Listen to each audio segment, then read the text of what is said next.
सोमनाथाय नमः। ॐ मल्लिकार्जुनाय नमः। ॐ महाकालेश्वराय नमः।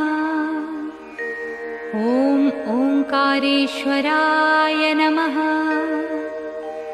ॐ वैद्यनाथाय नमः। ॐ भीमशंकराय नमः। ॐ रामेश्वराय नमः। ॐ नागेश्वराय नमः। ॐ विश्वेश्वराय नमः। ॐ त्र्यंबकेश्वराय नमः। ॐ केदारेश्वराय नमः। ॐ भुस्मेश्वराय नमः।